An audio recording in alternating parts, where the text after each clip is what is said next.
Moving on for now, though, representatives from the Federal and Northern Territory Government are meeting in Canberra today. They're talking about the future of the Port of Darwin.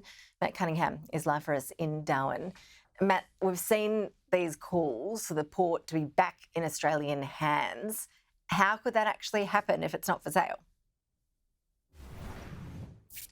It's a good question, Ash. I mean, there's plenty of ports that are in a literal storm at the moment, but the Port of Darwin is right in the middle of a political one, and some would say it has been for the past 10 years. Now, we've had reports all week, basically both sides of politics at a federal and a Northern Territory level saying they want to see the port return to Australian hands. That's for security reasons, it's also for economic reasons, but making it happen might be more difficult. Landbridge, the company which signed that lease, a 99-year lease with the former Country Liberal Party government here in the Northern Territory 10 years ago, says that the lease is not for sale. There are others, though, that say there are other options here, that the federal government could compulsorily acquire the Port of Darwin on defence grounds. I spoke to John Story from the Institute of Public Affairs, and he says that if Landbridge is not willing to sell this lease, then the government should force its hand. The federal government needs to compulsorily acquire it. If a commercial deal can be agreed, fine. Otherwise, it needs to be compulsorily acquired on very generous commercial terms, and then probably managed by the government for a period of time whilst a joint commercial and defence plan is set out for that facility. And once that is done, it could be returned to private ownership.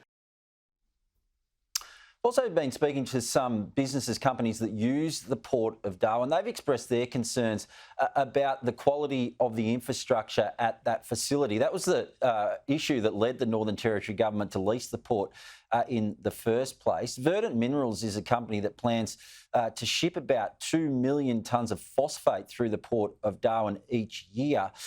But its managing director, who I spoke to, said he has serious concerns about the quality of the infrastructure in the supply chain and at the port, and the fact that that basically is driving up the cost of doing business. Here's a bit more of what he had to say.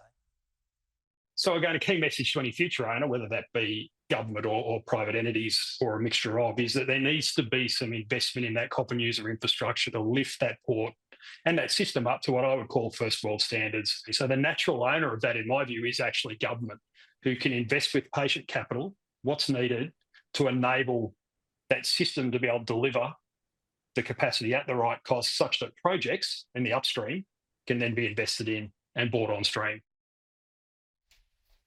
So there does seem to be a unity ticket between both sides of politics about returning the port to Australian hands. Ash, those meetings are taking place today in Canberra between the Northern Territory Government representatives and the Commonwealth Government's representatives. But if Landbridge is not willing to voluntarily sell this lease back, another course of action will need to be taken. So it's going to be interesting to continue to follow this story and see exactly what happens and whether there will be an announcement following those meetings in Canberra today. Yeah, one to watch. Matt Cunningham, thank you.